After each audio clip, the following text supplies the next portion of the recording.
السلام علیکم viewers, welcome to my YouTube channel me and my world. آج میں آپ کے لیے قطر پروڈکشنز کے ڈرامہ عمر سیریز کی قسط نمبر 8 کا اردو ترجمے کے ساتھ اوور ویو لے کر آئی ہوں۔ ڈرامے کی طرف بڑھنے سے پہلے آپ سب سے گزارش ہے کہ میرا چینل سبسکرائب کریں، میری ویڈیوز لائک کریں اور زیادہ سے زیادہ اپنے فیملی فرینڈز کے ساتھ شیئر کریں۔ شکریہ۔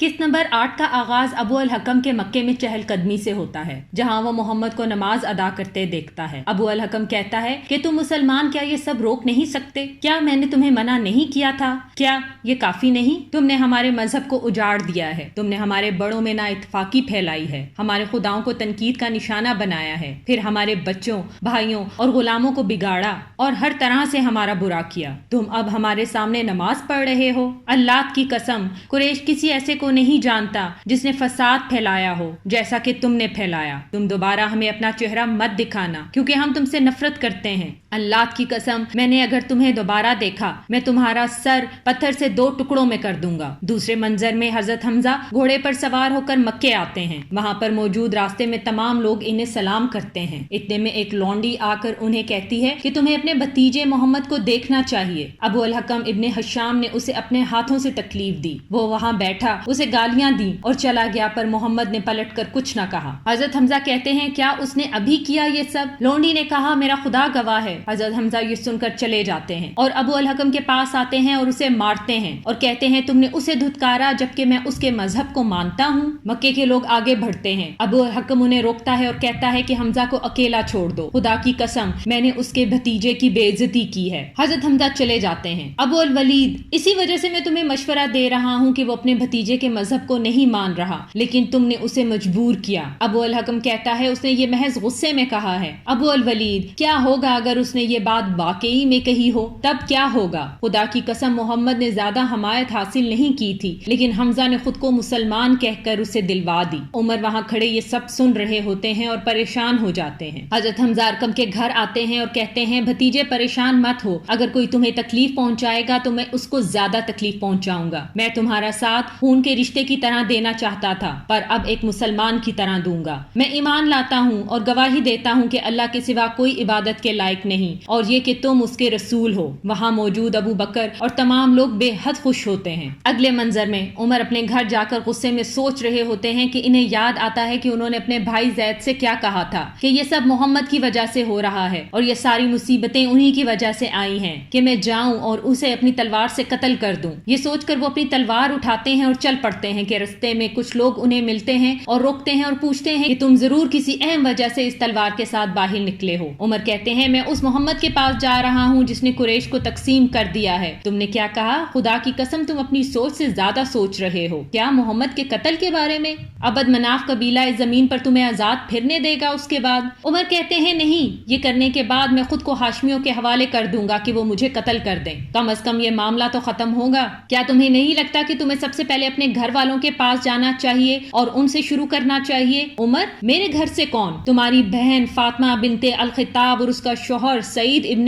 زید ابن عمر دونوں مسلمان ہو چکے ہیں۔ یہ سن کر عمر طیش میں آتے ہیں اور اپنے بہن کے گھر چل پڑتے ہیں۔ جب عمر دروازے پر پہنچتے ہیں تو موسیٰ لفظ کی آواز ان کے کانوں میں پڑتی ہے۔ ایک صحابی خباب ان کے بہن اور بہنوئی کو قرآن پڑھا رہا ہوتا ہے۔ عمر چلاتے ہیں دروازہ کھولو۔ یہ سن کر صحابی چھپ جاتے ہیں اور فاطمہ دروازہ کھولتی ہیں۔ عمر اندر آ کر پوچھتے ہیں یہ آواز کیسی تھی جو میں نے سنی؟ فاطمہ کہتی ہیں تم نے کچھ نہیں سنا سوائے ہمارے، کیونکہ ہم کچھ بات کر رہے تھے۔ عمر کہتا ہے ہاں بالکل میں نے کچھ سنا ہے، یہ کہ تم محمد کے مذہب کی پیروی کر رہے ہو اور مجھ سے جھوٹ مت بولنا۔ سعید کہتا ہے عمر تم کیا کہو گے کہ اگر کوئی مذہب تمہارے مذہب سے زیادہ بہتر مذہب ہو؟ عمر فوراً ان کا گریبان پکڑتے ہوئے کہتا ہے تو تم نے قبول کیا ہے، اور وہ انہیں مارتے ہیں اور ان کی بہن انہیں روکتی ہیں اور وہ انہیں بھی مارتے ہیں، جس پر ان کی بہن غصے میں آ کر کہتی ہیں تم خدا کے دشمن، کیا تم اپنی بہن اور اس کے شوہر کو مارو گے؟ کیونکہ ہم ایک خدا پر ایمان لائے ہیں، جو کرنا ہے کرو، میں گواہی دیتی ہوں خدا کے سوا کوئی معبود نہیں، یہ کہ محمد اس کا رسول ہے۔ ہاں ہم نے اسلام قبول کر لیا ہے۔ یہ سن کر عمر رک جاتا ہے اور سعید کو چھوڑ دیتا ہے اور اپنی بہن کا خون صاف کرنے کی کوشش کرتا ہے، جس پر ان کی بہن کہتی ہیں کہ مجھے ہاتھ نہ لگانا۔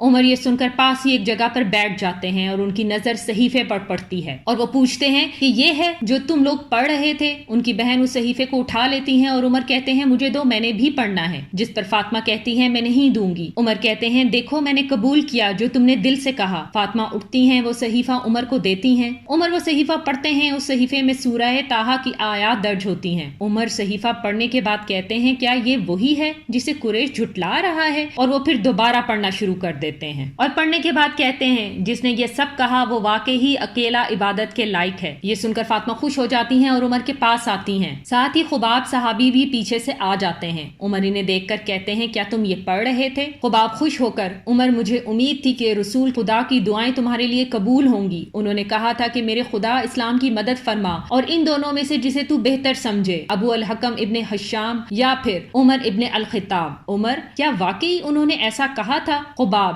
ہاں بالکل، خدا کی قسم انہوں نے ایسا ہی کہا تھا، مجھے رسول اور اس کے ساتھیوں کے پاس لے جاؤ۔ یہ سن کر فاطمہ بے حد خوش ہوتی ہیں۔ عمر ارقم کے گھر آتے ہیں اور دروازہ کھٹکھٹاتے ہیں۔ عمار ہلکا سا دروازہ کھولتا ہے اور کہتا ہے باہر عمر ابن الخطاب آیا ہے اور وہ بھی تلوار کے ساتھ۔ حضرت حمزہ تم پریشان نہ ہو، دروازہ کھولو، اگر خدا نے اس کے لیے اچھا کیا ہوگا تو وہ اسلام قبول کر لے گا اور اگر نہیں تو پھر ہمارے لیے اسے قتل کرنا آسان ہے۔ یہ کہہ کر وہ خود دروازہ کھولتے ہیں اور حمزہ انہیں اندر گھسیٹتے ہوئے لے کر آتا ہے اور کہتا ہے کہ تم اس تلوار کے ساتھ یہاں کیا لینے آئے ہو؟ کیا تم اپنا رویہ ترک نہ کرو گے جب تک خدا تمہیں آ گھیرے؟ عمر محمد سے مخاطب ہو کر کہتے ہیں خدا کے رسول میں یہاں قبول کرنے آیا ہوں کہ میں خدا اور اس کے رسول پر ایمان لایا اور اس پر بھی جو خدا نے آپ پر اتارا ہے۔ یہ سن کر سب اللہ اکبر کے نعرے لگاتے ہیں اور سب خوش ہو جاتے ہیں کہ آج عمر اسلام قبول کر چکا ہے۔ عمر وہاں اپنے بھائی زید کو دیکھتا ہے اور کہتا ہے کہ کیا تم نے ہرا دیا مجھے اسلام میں؟ زید کہتے ہیں میں نے تم سے اجازت لینے کی کوشش نہ کی، نہیں تو تم مجھ پر بھی ظلم و جبر کرتے۔ عمر کہتے ہیں لیکن تم مجھے اسلام پر کمزور نہیں پاؤ گے، خدا اور اس کا رسول اور تم سب اس بات پر میرے گواہ رہنا کہ ہر اس حالت میں جب مسلمانوں کو تکلیف پہنچائی جائے گی میں کھڑا ہوں گا۔ اگلے منظر میں عمر ابو الحکم کے گھر آتے ہیں اور دروازہ کھٹکھٹاتے ہیں۔ ابو الحکم باہر آتا ہے اور کہتا ہے عمر کیا خبر ہے؟ عمر کہتے ہیں کیا تم اس بات سے آگاہ نہیں ہو کہ میں اب مسلمان ہوں؟ ابو الحکم حیرانگی سے تم نے کیا کہا؟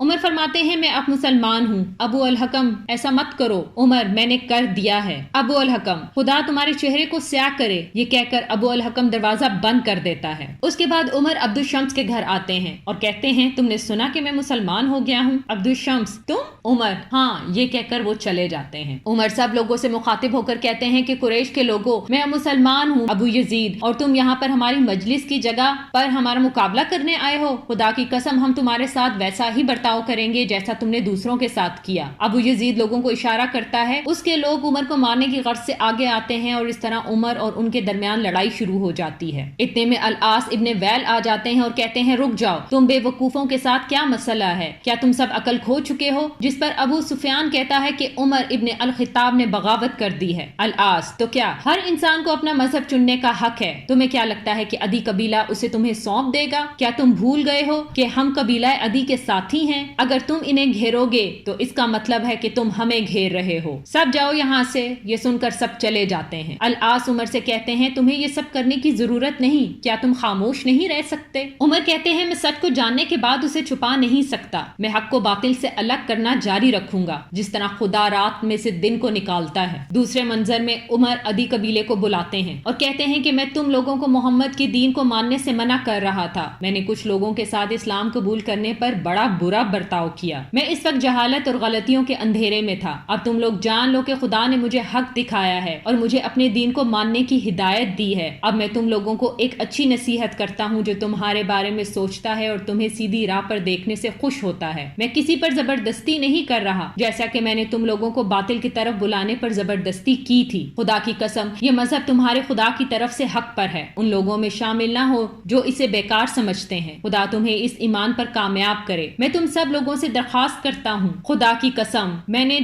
جس کو تکلیف پہنچائی ہے اور مارا ہے وہ آگے آئے اور مجھ سے اپنا بدلہ لے۔ لوگ کہتے ہیں کس میں اتنی جرأت ہوگی کہ عمر ابن الخطاب پر ہاتھ اٹھائے؟ عمر کہتے ہیں میں اور برداشت نہیں کروں گا کہ کوئی اور گناہ کروں، یا مجھے معاف کر دیں کیونکہ خدا سب سے زیادہ معاف کرنے والا ہے، میرا سینہ حاضر ہے کہ جو کوئی مجھ سے بدلہ لینا چاہتا ہے وہ مجھ سے بدلہ لے لے۔ ایک شخص آگے بڑھتا ہے، عمر اسے اپنی لاٹھی دیتے ہیں کہ وہ شخص لاٹھی کو لیتا ہے اور کہتا ہے میرے ساتھ جو کیا میں نے معاف کیا، کیا تم میں سے کوئی اور یہ کرنا چاہتا ہے؟ سب کہتے ہیں کہ عمر ہم نے تمہیں معاف کیا۔ اگلے منظر میں عمر کہتے ہیں خدا کے رسول کیا ہم حق پر نہیں تو پھر ہم کیوں چھپ رہے ہیں؟ جس نے آپ کو حق کے پیغام کے ساتھ بھیجا بھیجا ہے، ہمیں چاہیے کہ ہم باہر جائیں اور خدا کے گھر میں جا کر نماز ادا کریں، خدا کے دشمنوں کو تقسیم کر دینا چاہیے، وہ ہمیں روکنے کی کوشش ضرور کریں گے۔ اس منظر میں سب فرزندان اسلام مکے کی گلیوں میں اونچا اونچا کہتے ہیں لا الہ الا اللہ محمد الرسول اللہ۔ ابو الولید ابو الحکم کو روکتے ہوئے کہتا ہے کہ کوشش بھی مت کرنا، دونوں طرف عمر اور حمزہ ہیں، کوئی بھی سمجھدار شخص ان کے قریب نہیں جا سکتا۔ عمر لوگوں کو مسلمان ہونے اور اللہ اور اس کے رسول پر ایمان لانے کی تلقین کرتے ہیں اور اسلام کی تبلیغ زور و شور سے شروع کر دیتے ہیں۔ اگلے منظر میں ابو الولید ابو الحکم کو کہتا ہے کہ ہم نے کوشش کی جس طرح تم نے کرنے کو کہا، ہم نے لوگوں کو مارا، ان پر تشدد کیا اور انہیں قید کیا، لیکن ہم نے کچھ حاصل نہ کیا۔ محمد کا پیغام اس شہر سے نکل کر باقی عرب تک پہنچ رہا ہے، بہت سے لوگ اسلام قبول کر چکے ہیں۔ عمر کے اسلام قبول کرنے کی وجہ سے وہ اسے قریش کے ترجمان کے طور پر جانتے ہیں جو ان کے لیے بولتا ہے، اور نہ ہی ہارنے والا مضبوط انسان۔ کیوں لوگ اس کو نہیں سنیں گے اور اس کی بات کیوں کر نہ مانیں گے؟ اگر ہم نے انہیں دھتکارا تو وہ ہمارا بھروسہ نہیں کریں گے، کیونکہ ہم نے پہلے اس کی تعریف کی تھی۔ سمجھداری اسی میں ہے کہ ہم اپنا رستہ بدلیں، ہمیں اپنے مخالفین کو روکنا ہوگا، کم از کم کچھ عرصے کے لیے، تاکہ پھر تو شاید تم حاصل کر لو اعتدال پسندی کے ساتھ جو تم حاصل کرنا چاہتے ہو۔ ہم نے محمد کے دین سے انکار کیا ہے، لیکن ہم نے یہ کوشش نہ کی کہ اسے للکاریں کہ وہ اس دعوے کو ثابت کرے۔ اس نے وحی الہی کی حمایت کا دعویٰ کیا ہے، اسے کرنے دو تب تک کہ وہ ہمیں کچھ معجزے نہ دکھا دے۔ کیوں تم اسے نہیں کہتے کہ وہ زمین میں سے ایک چشمہ نکال کر دکھائے یا انگوروں اور کھجوروں کے باغ لگا دے؟ کیونکہ ہم جس شہر میں رہتے ہیں وہاں پر پانی اور خوراک کی کمی ہے۔ سب لوگ سنتے ہیں اور ہنستے ہیں، سب باری باری اپنی رائے دیتے ہیں کہ اب محمد کو معجزات دکھانے چاہیے تاکہ ہمیں ان کی بات کا یقین ہو سکے یا پھر ہم انہیں رد کر سکیں۔ عبد الشمس عمر کو کہتا ہے کہ ہم تمہارے دوست سے کچھ چیزیں کروانے کا کہنا چاہتے ہیں، لیکن وہ نہیں کر سکتا، تو تب اپنے نبی ہونے کا دعویٰ ترک کر دے۔ عمر کہتے ہیں تمہارا مطلب ان معجزات سے ہے اور تم ان کے لیے انہیں للکارنا چاہتے ہو، اور اگر محمد سارے معجزات کر کے دکھا دیں تو کیا تم ایمان لے آؤ گے؟ خدا کی قسم تم اس وقت بھی ایمان نہیں لاؤ گے۔ پچھلے پیغمبر اس طرح کے معجزات لائے تھے، لیکن جو گواہ تھے انہوں نے ماننے سے انکار کیا۔ تم کیا سوچتے ہو ان کے بارے میں جنہوں نے نہیں دیکھا؟ تمہارے یثرب میں یہودی کے ساتھ رشتہ داری ہے، اور تم لوگوں نے سنا ہے ان معجزات کے بارے میں جو خدا نے موسیٰ اور ان کے ساتھیوں کو دیے، اور کیسے سمندر دو ٹکڑے ہو گیا۔ کیا فرعون اور اس کے لوگوں نے جو گواہ تھے انہوں نے موسیٰ پر ایمان لایا؟ تم لوگ معجزات دیکھنے کے بعد بھی اس کو جادو کا نام دیتے ہو اور ایمان نہیں لاتے۔ خدا کی قسم تم لوگ جانتے ہو کہ محمد جھوٹے نہیں، لیکن تمہارا تکبر ہے جو تمہیں یہ قبول نہیں کرنے دیتا۔ یہ سن کر سب لوگ چلے جاتے ہیں۔ اگلے منظر میں عثمان ایک شخص سے پوچھتے ہیں کہ تم کہاں سے آئے ہو؟ وہ شخص کہتا ہے ہم خزا سے آئے ہیں، جس پر عثمان ان سے پوچھتے ہیں کہ مکہ کیسا تھا جب تم نے چھوڑا؟ شخص کہتا ہے کیا تم قریش اور محمد اور اس کے ساتھیوں کے بارے میں پوچھ رہے ہو؟ عثمان تم بالکل ٹھیک سمجھے۔ شخص جواب دیتا ہے میں نے کوئی مسئلہ نہیں دیکھا، ان لوگوں اور ان کے ساتھیوں کے درمیان حمزہ نے اسلام قبول کر لیا ہے اور عمر ابن الخطاب نے بھی۔ عثمان حیرانگی سے کیا تم نے حمزہ اور عمر کی بات کی؟ شخص کہتا ہے ہاں بالکل، اور بہت سے لوگ بھی مسلمان ہو گئے۔ عمر کے مسلمان ہونے کے بعد اسلام تیزی سے پھیل رہا ہے، ایسا ظاہر ہو رہا ہے کہ لوگ خاموش ہو رہے ہیں، اور مجھے لگتا ہے کہ انہوں نے اسلام کو قبول کر لیا ہے۔ عثمان جا کر اپنے ساتھیوں کو بتاتے ہیں، جس پر عبداللہ انہیں کہتا ہے ہم کیسے مان لیں کہ وہ شخص سچ بول رہا ہے، کیا پتا وہ جھوٹ بول رہا ہو۔ عثمان کہتے ہیں میں تو واپس جا رہا ہوں، خدا کی مرضی سے اگر خدا کا وہ آدمی سچ بول رہا ہے تو پھر ہماری خواہش پوری ہوئی، اور اگر ایسا نہ ہوا تو پھر اس وقت سوچیں گے کہ ہمیں آگے کیا کرنا ہے۔ میں خدا کے رسول سے دور رہ کر خوش نہیں ہوں، حتیٰ کہ میں زمین کی سب سے بہترین جگہ پر ہوں۔ یہ کہہ کر وہ چلے جاتے ہیں۔ تمام لوگ ہجرت کی تیاری کرتے ہیں تاکہ حبشہ سے مکہ کی جانب روانہ ہو سکیں۔ اس منظر میں عبداللہ اپنے گھر آتا ہے اور اپنے باپ کو کہتا ہے کہ ہم نے سنا کہ مکے کے بہت سے لوگوں نے اسلام قبول کر لیا ہے، اسی لیے ہم واپس آ گئے ہیں، جس پر ان دونوں کے بیچ ہلکی پھلکی بحث ہوتی ہے۔ ابو جندل ان کو کہتا ہے کہ ہم مسئلہ کل صبح حل نہ کر لیں؟ اگلی صبح ابو یزید ابو جندل کو کہتا ہے کہ جاؤ اپنے بھائی کو بلاؤ۔ ابو جندل اپنے بہن کے گھر جاتا ہے عبداللہ کو بلانے، کہتا ہے مکے کے بڑے ہمارے گھر آئے ہیں اور عبداللہ